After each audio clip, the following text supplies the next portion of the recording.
আমাদের দেশের কিছু মেয়ে ছেলে মুফতি আছে, তারা ফতোয়া দেয়। তাদের ফতোয়া শুনলে মৌলবীরাও খেপে যাবে। আমরা হাদিসে কোরআনে ও ফতোয়া খুঁজে পাই না। কি মেয়েদের হাদিস হচ্ছে রবিবার বাঁশ কাটতে নাই। রবিবার তোর বাম মরে গেলে করবি কি রে? আমাদের দেশে তো বাঁশই দেয়, আপনাদের কি দেয়? বাঁশ দেয় তো, বাঁশ দেয়। তো আমরা বাংলার মানুষ কি করব? বাঁশ রবিবার বাম মরে গেলে। তারপরে বলছে শনিবার বিয়ে দিতে নাই। কেন? শনি লেগে যাবে। শনিবার বিয়ে দিলে যদি শনি লাগে তাহলে তো বড় কষ্টের বিষয়। আমার বাম মরে গেলে তো আর জানাজা পড়া যাবে না। কবর দিলে তো বাপের কবরে শনি লাগবে। এই ভাষাগুলো সব শিরকি ভাষা। আল্লাহ ব্যতীত অপরকে বিশ্বাস। চন্দ্রগ্রহণ সূর্যগ্রহণ কে করান? সকলে জোরে বলুন, আল্লাহ। তাহলে চন্দ্রগ্রহণ সূর্যগ্রহণ আল্লাহর তরফ থেকে যদি হয়, পেটে বাচ্চা থাকলে চন্দ্রগ্রহণ সূর্যগ্রহণ হলে মায়েরা ফতোয়া দিচ্ছে কাজ করলে ক্ষতি হবে। এই শিরক গুলো, এই বেদাত গুলো কি বলছি বলুন তো? যেগুলো মানুষ মাইনে নেয় না, এগুলো মানুষের মাইন্ডে নেই। সে মনে করে আমি দিনের উপরে প্রতিষ্ঠিত আছি, অথচ এই সূক্ষ্ম সূক্ষ্ম জিনিসগুলো বিশ্বাস করার কারণে আপনার ঈমান চলে যাবার খাতরা আছে। সূক্ষ্ম জিনিসগুলো আর আমরা বাধ্য হয়ে যাই কেন? এখন এমন একটা যুগ আসছে, ছেলেরা বিবির গোলাম হবে কিয়ামতের পূর্বে। বিবিরা যা বলবে তাই। একটু পয়সা হয়েছে, হ্যাঁ গো আমাদের পাড়ায় অমুকের ছেলের জন্মদিন পালন করেছে, কেক কেটে, তোমার পয়সা আছে তুমি করবে না? বাস, বউ বলেছ তুমি বলছো তাহলে করবো। হারাম না হালাল, ইসলাম না ইসলাম নয়, না দিন না বদ্দিন, এটা আর মৌলবীর কাছে সার্টিফাই করলেন না, ইসলামটা দেখলেন না। কেন? বিবি বলেছে মানে করতে হবে। এই যে সূক্ষ্ম পাপগুলো ঢুকছে, এই বেঈমান কাফেরের আখলাক থেকে আপনার মধ্যে আসছে, যেটাকে আপনি রুখতে পারছেন না, যেটাকে আমরা রুখতে পারছি না। জেনে রেখে দিবেন, এ মাদ্রাসা হচ্ছে এই গ্রামের জন্য, এলাকার জন্য আল্লাহর রহমত। এ মাদ্রাসা আল্লাহর রহমত। তা না হলে এত বুড়াই এই মাদ্রাসাগুলো, যদি কারো মনে হয় মাদ্রাসাগুলো বন্ধ হয়ে যাওয়া দরকার, তালা মেরে দেন। আমি বলে যাচ্ছি, আপনার এই ভালুকা রোডের রাস্তার উপরে জিনা করবে মুসলিম ছেলে মেয়েরা, পাড়ায় পাড়ায় জিনা বেড়ে যাবে, পাপ বেড়ে যাবে। বড় কষ্ট লাগে কোথায় জানেন? আজকে সত্য কথা বললে গলা দাবানো হয়, সত্য কথা বলার লোক নেই, মিথ্যা এমন ভাবে ছড়িয়ে যাচ্ছে। হিটলার যে ছিল সে কি বলেছিল জানেন? তার রাজত্বে তার সহকর্মীদিকে বলেছিল এমন ভাবে মিথ্যা বলো মানুষ যেন সেটাকে সত্য মনে করে বিশ্বাস করে নেয়। মানুষ বিশ্বাস করেছে। আজকে জানেন একটা লোক হুবাহুব মিথ্যা কথা বলছে, মানুষ সেটাকে বিশ্বাস করে নিচ্ছে। আমাদের যারা বাপ চাচা আছে, আমার বাপের বয়সী যারা আছেন, যিনারা, তিনাদিকে জিজ্ঞেস করুন, তেনারা জানেন যে তিনাদের ছোট বাল্যকালে লোকরা মিথ্যা কথা বলতে ভয় খেত। কেন? পাপ হবে বলে, গুনাহ হবে বলে। এখন লোক সত্য কথা বলতে ভয় পায়, কেউ আমার কলারটা ধরবে নাকি। কেন? তার প্রমাণ দিচ্ছি। পয়সা আছে, টাকা আছে, গায়ে জোর আছে, পাপ কাজ করছে, গুনার কাজ করছে, জিনা করছে, বদকারি করছে, লোকের চোখের সামনে ওপেন, তাকে বলার ক্ষমতা নেই। কেন? তাকে হক বলতে গেলে যদি আমার কলারটা ধরে, তাই লোকে হক কথা বলতে পারে না। এই লোকগুলো, ওই জন্য বলছে আমার ভাই, কিয়ামত আপনার দোরগোড়ায় ডাঙ্কা মারছে, কড়া নড়ি দিয়েছে, আর বেশি দূরে নেই কিয়ামত। আপনি সাবধান হন, আপনার দোরগোড়ায় হাজির হচ্ছে। মানুষ হক প্রকাশ করতে পারবেন না, তার গলাকে দাবানো হবে, তার আওয়াজকে দাবানো হবে। আজকে আমাকে দেখছেন, কালকে আমার আওয়াজ দেবে যেতে পারে, পারে না? পারে না। কি করে দাববে? যখন আমার উপরে ইমোশনাল অত্যাচার হবে, কি বুঝলেন, আমার পাশে কেউ দাঁড়াবে না, তখন আমি কি করব? যে ভাই নাই মামার থেকে কানা মামাই ভালো, যা পাচ্ছিস কর, আমার পরিবার আমার সবকিছু যেন সুরক্ষা থাকে। ঠিক কি না কথা বলে? তাই তো করব। আজকে কই মানুষ নেই, হকের পাশে দাঁড়াবার লোক নাই। সমাজে যে কত অন্যায় হচ্ছে, আমি নাম করব না জায়গার, এই মালদা মুর্শিদাবাদের মধ্যেই অন্যায় করে ইমাম সাহেব দাঁড়িয়ে থেকে, কোন জেলায় বলবো না, ইমাম সাহেব দাঁড়িয়ে থেকে জায়গা দিবে না মসজিদে, জবরদখল ইমাম দখল করাইছে, জায়গা দিয়ে মসজিদ করেছে। আমাকে জিজ্ঞেস করেছে, আমরা ওই মসজিদে নামাজ হবে না। ইসলাম এত সুন্দর, ইসলামে স্বেচ্ছায় খুশি করে মসজিদে জায়গা দান করতে হয়। কেউ যদি না দেয়, সেই জায়গা দখল করা এবং দখল করে নামাজ পড়া যাবে না। ইসলামের নীতি এটাই। মসজিদ হলে ওয়াকফ করতে হবে আপনাকে, আল্লাহর রাস্তায় জায়গা দান করে দিতে হবে। আমার শ্বশুর গ্রামে মসজিদ হচ্ছিল, তো মসজিদে জায়গা শর্ট। কন্ট্রাক্টর যিনি এলেন, তিনি বললেন জায়গা শর্ট পড়ছে। পাশে একটা জায়গা ছিল এক ভদ্রলোকের, প্রথমে না বললো, আমি তাদেরকে ডেকে বুঝালাম যে আল্লাহর জন্য ভালো হবে, তোমরা সব ভাই বোন মিলে দিয়ে দাও। আল্লাহ তাদেরকে কবুল করেছে, বললো আমরা খুশি খুশি দিয়ে দিচ্ছি। গ্রামের লোক যাদের পুকুরে ভাগ ছিল, তারা বললো আমরাও দিয়ে দিচ্ছি। সঙ্গে সঙ্গে সবাই রাজি হয়ে গেল, মসজিদ হয়ে গেল। তো খুশি করে জবরদখল। আপনি ভেবে দেখুন একটা কথা, যে আপনি জবরদস্তি কারুর মাল হড়পতে পারেন না। আজকে মুসলমানের হালত বলে দিই, লোকের মাল মেরে নিয়ে বহুজন সম্পদ করেছে। আজকে তারা ফাঁস কাতারে নামাজ পড়ে, লোকের কাছে বলে আমার থেকে ভদ্র লোক কেউ নাই। এরকম লোক আছে না নাই? কথা বলেন। গাদা আছে, অথচ তারা নামাজ পড়ছে। কাকে গালি দিচ্ছেন? আল্লামা ইকবাল বলে গেছেন, ইস ঘর কো আগ লাগি ঘর কি চিরাগ সে। মুসলমান, তোমরা নিজেদের ঘরে নিজের আগুন ধরিয়েছো, অপরকে গালি দিয়ে লাভ নাই। তুমি তোমার আখলাক আর চরিত্র ঠিক করো। তোমার ব্যবহারে, তোমার আখলাকে আর চরিত্রে তোমার পাশের অমুসলিম ভাই কলমা পড়তে বাধ্য হবে। জোরে বলুন সুবহানাল্লাহ। নবীজি সাল্লাল্লাহু আলাইহি সাল্লাম তলোয়ারের দ্বারা নয়, হিংসা বিদ্বেষের দ্বারা নয়, আখলাক এবং চরিত্রের দ্বারা ইসলাম প্রচার করেছে। এটা মাথায় রাখবে, আখলাক আর চরিত্রের দ্বারাই। আমি আজকে আপনাদেরকে এরপর কোরআন শোনাবো। সবাই নিয়ত করুন, আমরা আল্লাহর প্রিয় বান্দা হব। জোরে বলুন ইনশাআল্লাহ, আরো জোরে বলুন ইনশাআল্লাহ। আল্লাহর প্রিয় বান্দা হতে গেলে আমার আল্লাহ রাব্বুল আলামিন কোরআনের শর্ত রাখবেন। কিছু বলবেন? এলা করে দেন। মাদ্রাসার ভিতরে খাওয়ার কুপন পাওয়া যাচ্ছে, কাউকে দরকার হলে ভিতরে গিয়ে খাওয়ার কুপন নিয়ে নেবেন, বাইরে আর কুপন দেওয়া হচ্ছে না। এরপরে আপনাদেরকে আমি কোরআন শোনাবো।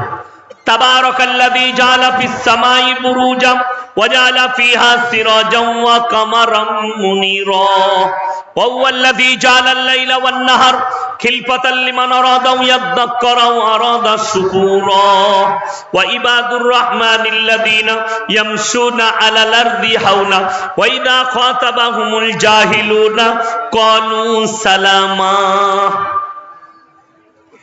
والذين يبيتون لربهم سجدا وقياما والذين يقولون ربنا اصرف عنا عذاب جهنم إن عذابها كان غراما إنها ساءت مستقرا ومقاما। হে আমার বিশ্বনবী বলো, তাবারাকাল্লাযী জাআলা ফিস সামাই বুরুজা, এই বুরুজটাকে আমি আল্লাহ রাব্বুল আলামিন চন্দ্র সূর্য গ্রহ তারা নক্ষত্র দিয়ে সাজনিত করেছি। ওয়া হুয়াল্লাযী জাআলাল লাইলা ওয়ান নাহার, দিবা এবং রাত্রি আমি আল্লাহ সৃষ্টি করেছি। আল্লাহর কসম, পৃথিবীর শক্তি কোথায় ফেলোয়ার জানেন? পৃথিবীর বিজ্ঞান কোথায় ফেলোয়ার? যাদেরকে উন্নত মানের ভাবছেন, একটু দয়া করে বলছি, এই শীতকাল আসছে, রাত বড় হচ্ছে না ছোট হচ্ছে? বাবা, রাত বড়। তোমার বিজ্ঞানকে বলো, পৃথিবীর সব শক্তিকে এক কাছে হতে বলো, আর বলো এই রাত্রিটাকে একবার ছোট করে দেখিয়ে দাও। রাত্রি বড় হয়, তাকে একটু ছোট করে দাও। আল্লাহর কসম, পৃথিবীর শক্তি নেই, এই শক্তি শুধুমাত্র আমার আল্লাহ রাব্বুল আলামিনের আছে। জোরে একবার বলুন সুবহানাল্লাহ। আল্লাহ ছাড়া এই শক্তি পৃথিবীর কারুর নেই। চলুন তোমরা শুকর আদায় করো, দিবা এবং রাত্রি আমি আল্লাহ সৃষ্টি করেছি, তার থেকে তোমরা জ্ঞান অর্জন করো, আমার কৃতজ্ঞতা যাপন করো, আমার শুকর আদায় করো। চলুনের পরে আল্লাহ শর্ত রাখলেন, আমার প্রিয় বান্দা হতে গেলে 1 নম্বর আখলাক আর চরিত্র যেটা আনতে হবে সেটা হচ্ছে ওয়াইবাদুর রহমানিল্লাযীনা ইয়ামশুনা আলাল আরদি হাওনা। তারা দুনিয়ার বুকে তোমরা যখন বিচরণ করবে শান্তির সঙ্গে বিচরণ করবে। শান্তি আপনার দ্বারা জানো কেউ কষ্ট না পায়। নবীজি সাল্লাল্লাহু আলাইহি সাল্লাম বললেন, হে আমার সাহাবীরা শোনো, তোমরা অতক্ষণ পর্যন্ত মুমিন হতে পারবে না যতক্ষণ পর্যন্ত আপনার কাছ থেকে আপনার প্রতিবেশী সুরক্ষিত নয়। একটা হাদিসে আছে নবীজি সাল্লাল্লাহু আলাইহি সাল্লাম বলেন, এই আমার সাহাবীরা শোনো, তোমরা তোমাদের দেওয়ালকে এতটা উঁচু করো না যে তুমি পাশের গরিবের গরিবিটা না দেখতে পাও। আমার আব্বাজি তখন আমার গ্রামে মসজিদের ইমাম ছিলেন। আমার তখন জন্ম হয়েছে নাকি জানি না। আমার আব্বাজি একদিন ঘটনা শোনাচ্ছিলেন যে আমি যখন ইমাম ছিলাম, এখন আমার আব্বাজির বয়স ৭৮-৮০ বছর প্রায়। তো আমি যখন ইমাম ছিলাম তো আমার এমনও মুক্তাদি ছিল, ফজরের নামাজ পড়ে লোকের চুলায়, গরিবের চুলায় পা ভরে দেখতো। যার চুলাতে আগুন থাকতো বুঝতে পারতো। দেখবেন খড়েতে আগে রান্না হতো না, হতো না, খড়ে আগুন রান্না করলে সকালেও আগুনটা তলায় থাকতো, থাকতো না, থাকতো না, হালকা। তো পা ভরে দেখতেন, যার চুলায় আগুন থাকতো সেখান থেকে চলে যেত, যার চুলাতে আগুন থাকতো না বুঝতে পারতেন যে এর বাড়িতে রাত্রিতে রান্না হয়নি। সঙ্গে সঙ্গে চাল ডাল সবজি ইত্যাদি কিনে তার দরজায় নামিয়ে দিয়ে চলে যেতেন তারা উঠার আগে। জোরে বলুন সুবহানাল্লাহ। কি চরিত্র ছিল লোকের। আর এখন ওরে বাবা রে, এখন ঘুরিয়ে নিয়ে আরো পালিয়ে যাবে। ঠিক বললাম না ভুল বললাম? এখন পেলে আবার নিয়ে পালিয়ে যাবে। এই আখলাক কাদের ছিল? আমার বাপ দাদুদের। এখনকার ছেলেরা দুদিন নামাজ পড়ে, এই আমাদের চাচারা যারা নামাজ পড়ে তাদেরকে বলছে এরা নামাজ বেশ ভালো জানে না রে, এর আগেকার লোক আমাদের মতো কি নামাজ জানে? তুমি এমন নামাজ পড়ছো, বলবো তোমাদের নামাজি গুলো বলে দিই। এই চাচাকে দেখছেন, যুবকেরা শোনো, তোমার থেকে হয়তো ভালো কিরাতটা পড়তে পারেনি, কোরআনটা হয়তো তোমার মতো শুদ্ধ শিখেনি, কিন্তু আখলাক আর চরিত্র তোমার থেকে 1000 গুণের ভালো। তুমি মোবাইলে পর্ন দেখো, নামাজও পড়ো। তুমি মোবাইলে ফিল্ম দেখো আর নামাজও পড়ো। তুমি প্রেম করো ফোনেতে আর নামাজ পড়ো। তোমার বাবাজি শুনেলেন এরপরে কোরআন সূরা ওয়াকিয়া, সাবিকুন সাবিকুন উলাইকাল মুকাররাবুন ফি জান্নাতিন নাঈম সুল্লাতুম মিনাল আউয়ালিন। হে আমার নবী বলো, তোমাদের মধ্যে থেকে অল্প সংখ্যক আর তোমাদের পূর্ববর্তীদের মধ্যে থেকে বেশি সংখ্যক লোক জান্নাতে যাবে। নামাজটা শুদ্ধভাবে শিখেছো, শিখলে কি হবে? বাম্মাকে ভাত দাও না, নামাজ পড়ো। বিবিকে কষ্ট দাও, নামাজ পড়ো। সন্তানকে কষ্ট দাও, নামাজ পড়ো। তোমার আখলাক চরিত্র ঠিক নেই, তুমি নামাজ পড়ো আর নিজেকে মুমিন বলে লোকের সামনে পরিচয় দাও। মুসান্নাফ ইবনে আবু শাইবার হাদিস 40 নম্বর হাদিস, আপনার চোখ দিয়ে পানি পড়বে। নবীজি বর্ণনা করলেন, এ আমার সাহাবীরা শোনো, এমন একটা যুগ আসবে এই মসজিদগুলোই নামাজিতে ভরে যাবে। ইয়া রাসূলুল্লাহ, তারা কেমন থাকবে? নবীজি বর্ণনা করলেন, তারা এমন নামাজি হবে, সুদও খাবে আর নামাজ পড়বে, আর বড় বড় অট্টালিকা বাড়ি বানাবে আর লোকের কাছে গর্ব করবে। ও বলবে আমার বাড়ি দেখ, ও বলবে আমার ঘরটা দেখবি চল, আমি কেমন মার্বেল লাগাইছি। ও বলবে আমার ঝাড়বাতিটা দেখ, ও বলবে আমার এসিটা দেখবি চল, আমি উন্নত মানের এসি লাগিয়েছি। এই কম্পিটিশন হবে আর তারা সুদও খাবে আর মসজিদে নামাজ পড়বে। আপনি পার্থক্য করুন এই নামাজি আর আপনার মতো সুদখোর নামাজির, পার্থক্যটা করে নেন। সুদের পাপটা আপনি হিসেব করে দেখে নেবেন, উলামাদের সঙ্গে পরামর্শ করবেন। আপনি কতগুলো পাপ করছেন? সুদ খেয়েছেন, নামাজও পড়ছেন। আপনি পাপ করেন, নামাজ পড়ছেন। জিনা করেন, নামাজ পড়ছেন। পরকিয়া করেন, নামাজ পড়ছেন। আমার মায়েরা শোনো, যারা পরকিয়া করো আর নামাজ পড়ো, তোমরা কিয়ামতের দিনে কঠিন আল্লাহর কাছে পাকড়াও হবে। নামাজ হচ্ছে পরিবর্তনের জিনিস। জোরে বলুন সুবহানাল্লাহ। কিসের? পরিবর্তনের। নামাজ ইন্না সলাতা তানহা আনিল ফাহশাই ওয়াল মুনকার। হে নবী বলে দাও, নামাজ এমন একটা ইবাদত, মানুষ যখন নামাজ পড়তে লাগে আস্তে আস্তে নামাজ থেকে খারাপ কাজ থেকে সরিয়ে ভালো কাজের দিকে নিয়ে যায়। শুনেলেন? নামাজি কখনো চোর নয়, চোর নামাজি সেজে যায় এসে। নামাজি কখনো ব্যভিচারী নয়, ব্যভিচারী এসে নামাজি হয়ে যায় নিজের পাপ ঢাকার জন্য। ওই জন্য আমার জলসায় আছে, আমাদের দেশের কিছু নামাজি আছে জুম্মার দিনে মসজিদে জুতো চুরি করতে যায়। হ্যাঁ, আগে আগে বেরিয়েছে, ঢোকার সময় টার্গেট করলিছে নতুন মালগুলো লুবো, বেরিয়ে পায়ে গতি নিয়েছে। আর যদি ধরা পড়ে যায় কি বলে জানেন? ভাই আমি বইতে পারি না। তুই পুরনো পড়ে এসেছিলি, নতুন গুলো কি করে গথালি? তোর পায়ে নতুন জুতো ঢুকছে বুঝতে পারি। আচ্ছা, আপনার নতুন জুতো পরলে আমরা বুঝতে পারি না, 2 দিন 3 দিন বুঝতে পারা যায়। তো তুই 3 দিনে নতুন জুতো ঢুকুচ্ছিস, তুই বুঝতে পারলি না? তুই ছিঁড়া জুতো পরে এসছিস। এই রকম আছে যারা হজ করতে গেছে, হাজি সাহেব দিকে জিজ্ঞেস করুন। আমাদের দেশের লোক কখন মসজিদে ঢুকে?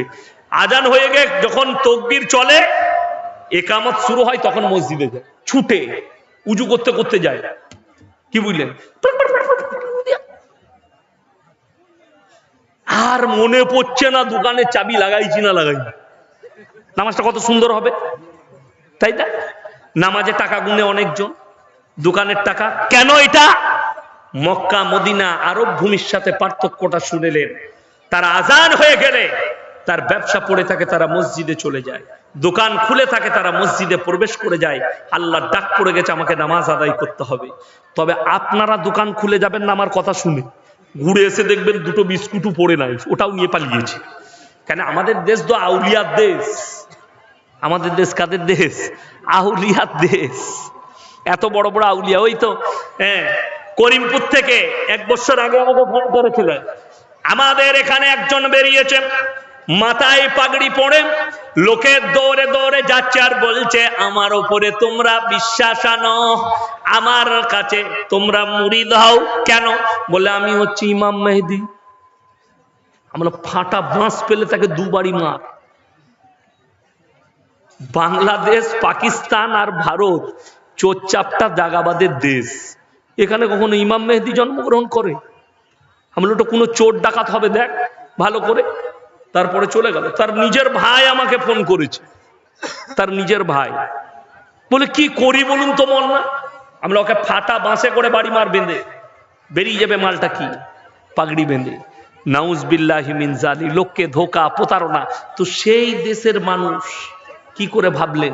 যারা আরবে যায় হাজি সাহেবদের পরিবর্তন কি করে আসে? এখানে একটা লোককে হজ করতে পাঠিয়ে দেন, উমরা করতে, তার পরিবর্তন আসে। কেন?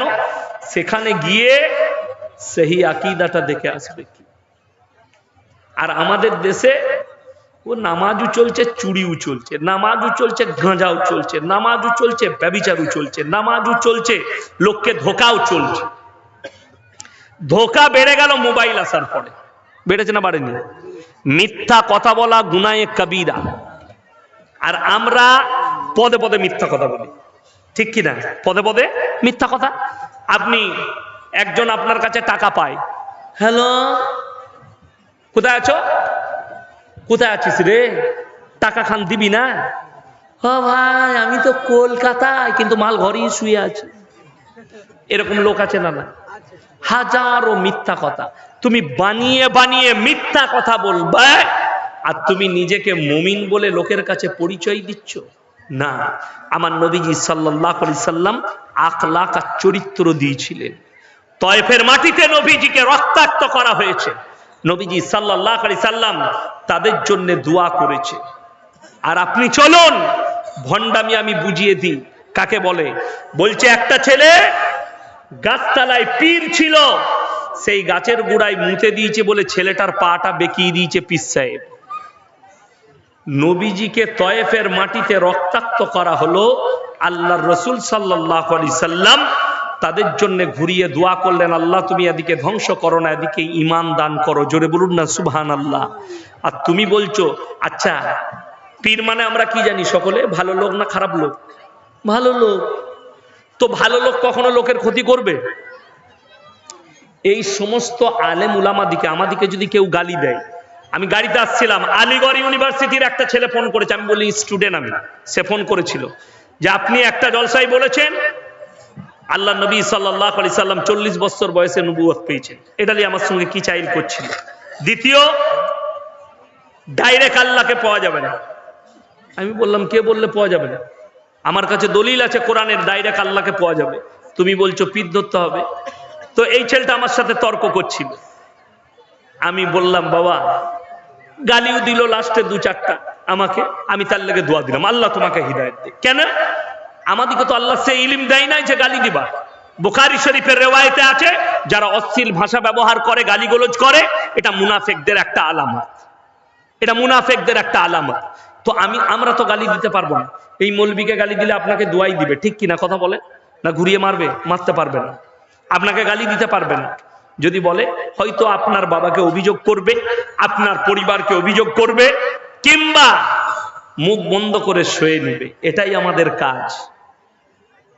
কিন্তু বড় কষ্টের বিষয়, বলছে পীর সাহেব হাত বেঁকি দেয়। আপনাদেরকে একটা তথ্য দিয়ে যায়, যে গাছের নিচে, বেকা গাছ হোক, শেওড়া গাছ হোক, যেখানে যদি তার গোড়ায় 40 দিন ধূপ ধুনো দেওয়া হয়, ধূপ ধুনো আগরবাতি দেওয়া হয়, সেখানে সিজদা করা হয়, 40 দিনের মাথায় সেই জায়গায় একটা খবিজ জিন্নাতের আশ্রয় হয়। জিন্নাত আছে না নাই? পৃথিবীতে দুজন আছে, জিন এবং ইনসান। ওই খবিজ জিন্নাতের আশ্রয় হয়, যার কারণে সেখানে খবিজ জিন্নাত থাকে। সেখানে কেউ যদি পেশাব করে তো ওই জিন্নাতটা তার ক্ষতি করে। কোন দ্বিতীয় নম্বর সব থেকে বড় ভণ্ডামি, যেটা মানুষ মরে যাওয়ার পরে তার কোনো ক্ষমতা থাকে না। আচ্ছা, জিন্নাত দিকে আমরা দেখতে পাই, কথা বলেন? দেখতে পাই না। তাদের ক্ষমতা আছে না নাই? আল্লাহ জিন্নাতকে আগুন দিয়ে তৈরি করেছে, আগুন দিয়ে তাদের একটা মহান ক্ষমতা আল্লাহ দিয়েছে তাদেরকে। হাওয়ার বেগে, হাওয়ার সাথে ছুটে আল্লাহ তাআলা অনেকগুলো ক্ষমতা জিন্নাত দিকে দিয়েছে। ওই জন্য দেখবেন আমরা যে হাড্ডিগুলো খাই, এই আজকে জলসা হলো, মাংস খাওয়াইছে, হাড্ডিগুলো কোনো পায়খানা প্রস্রাবের জায়গায় ফেলতে নাই। ওই হাড্ডিগুলোই হচ্ছে জিন্নাতদের খাবার। ওই হাড্ডিগুলো বাড়িতেও যদি খানা খান, ওই হাড্ডিগুলো পায়খানা প্রস্রাবের জায়গায় ফেলবেন না, ডাস্টবিনে ফেলবেন। এমন জায়গায় ফেলবেন যেখানে কুকুরে খায়, এবং জিন্নাতরাও ওই হাড্ডিগুলো খায়, আমাদের ফেলা হাড্ডিগুলো। একটা রিওয়ায়েতে আছে।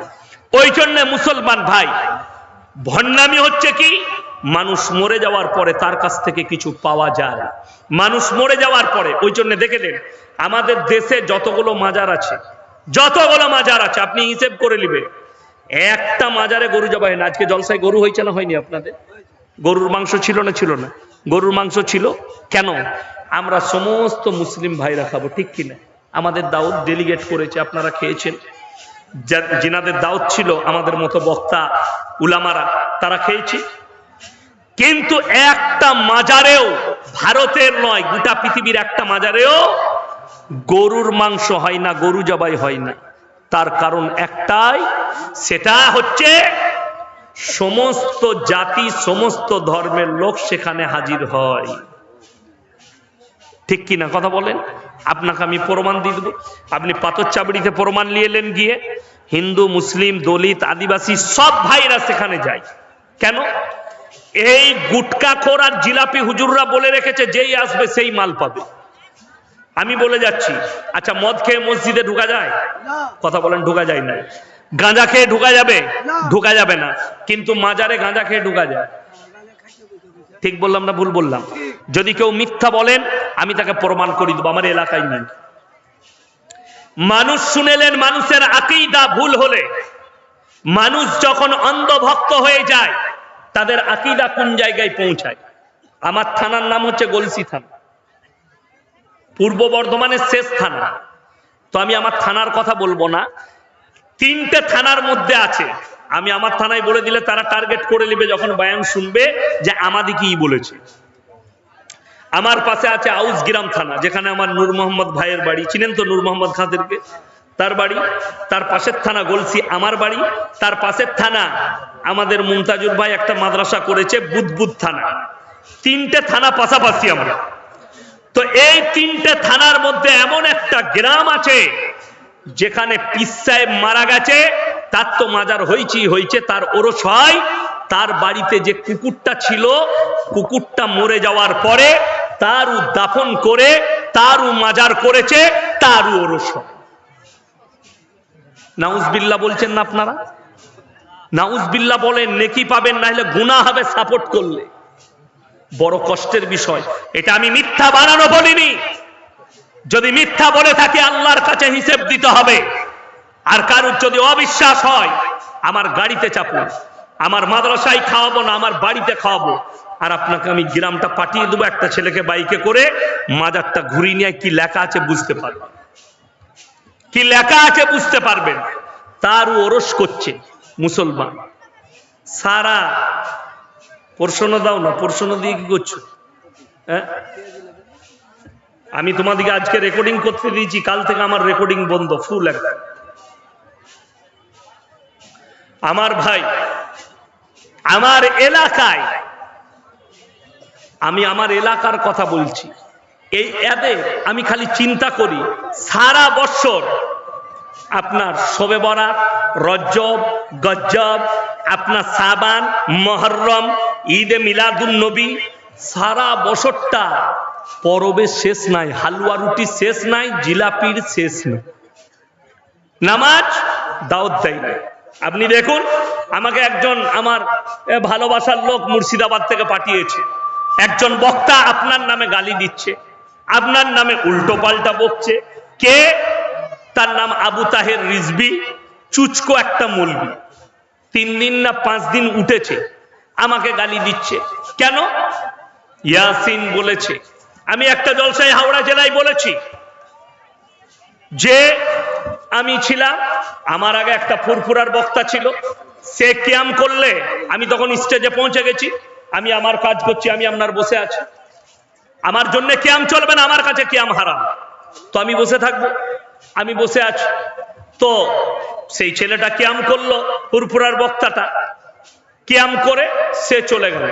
তারপরের দিন দেখছি এক ইউটিউবার হারামখোর ছেড়েছে আমার জন্যে, বিয়াদব ইয়াসিন কিয়ামে নবীকে দাঁড়িয়ে সালাম পাঠাই। তো আমি তারপরে ব্যাখ্যা দিয়েছি যে আমার কাছে কিয়াম করা হারাম।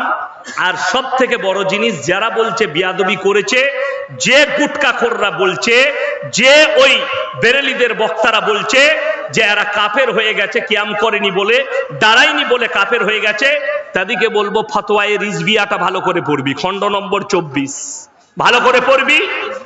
আর যারা ফুরফুরার ভক্ত আছেন তারাও শোনো, দাদা হুজুরের ওসিয়ত নামায় লেখা আছে মুস্তাহাব মুস্তাহসান, করলে ভালো, না করলে কোনো দোষের নাই। তাহলে যদি দোষের না থাকে তাহলে আমি কাফের হলাম কি করে? দ্বিতীয় নম্বর, কিয়ামের বয়স 150 বছর। কত বললাম? কথা বলে না? 150 বছর। আর আল্লাহর হাবিব এসছেন 1400 বছর আগে, 4 জন, 1445 হিসেবটা বলে দিলেন। হ্যাঁ, 1445ই হবে, 1445 বছর আগে। তিনার সামনে কোন সাহাবী কিয়াম করলেন না। তিনি চলে যাওয়ার পরে উমরে ফারুক রাদিয়াল্লাহু তাআলা, আরে সাহাবীরা তো ছেড়ে দেন, এই কুটকাখোর দিকে জিজ্ঞেস করো। ইমাম আবু হানিফা রাহিমাহুল্লাহ, ইমাম শাফি, ইমাম মালিক, ইমাম হাম্বল, এই 4 জনের মধ্যে একজন যদি দাঁড়িয়ে কিয়াম করে থাকে, যদি প্রমাণ দিতে পারে আমি মৌলবি শওকতের বেটা মৌলবি ইয়াসিন বাই ক্যামেরা ক্ষমা চেয়ে তাদের জুতোর মালা পরবো ইনশাআল্লাহ। এটা চ্যালেঞ্জ। এরকমই জলসার স্টেজে আমি জুতোর মালা পরব, যদি দিতে পারে প্রমাণ। কিন্তু নাই। কেন? আমরা পাগল হয়ে গেছি। তুমি ইমাম আবু হানিফাকে ফলো করেছো আর আমরা করিনি। তুমি ইমাম শাফির কিতাব পড়েছো আর আমরা পড়িনি। তুমি ইমাম মালিকের কিতাব পড়েছো আর আমরা পড়িনি। তুমি ইমাম আবু হাম্বলের কিতাব পড়েছো আর আমরা পড়িনি। বড় কষ্টের বিষয়, এই চুচকো মৌলবীদের কাছ থেকে দূরে থাকবে। কিয়ামটাকে ফরজ করে দিয়েছে। এদের ভাষণ শুনেন, এরা নামাজের দাওয়াত দেয় না, সুদের কথা বলে না, ব্যভিচারের কথা বলে না, নামাজের জন্য বলে না, হারাম হালালের কথা বলে না। বলবে কি?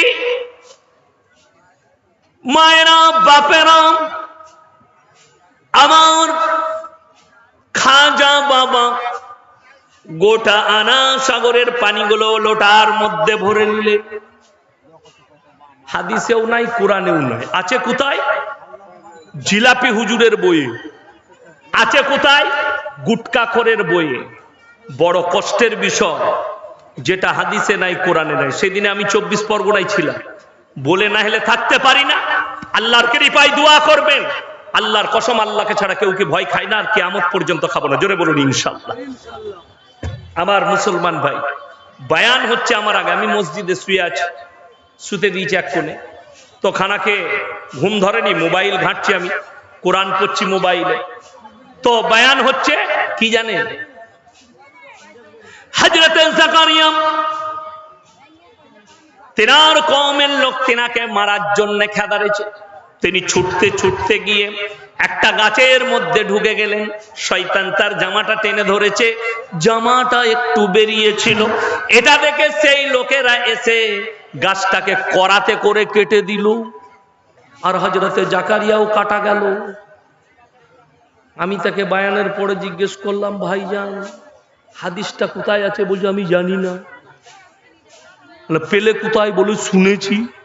আমি শোনা মাল খুব খারাপ, জানা মাল ভালো। এসো না, পেলে কোথায় বায়ান? একদম এটা একদম জাল হাদিস।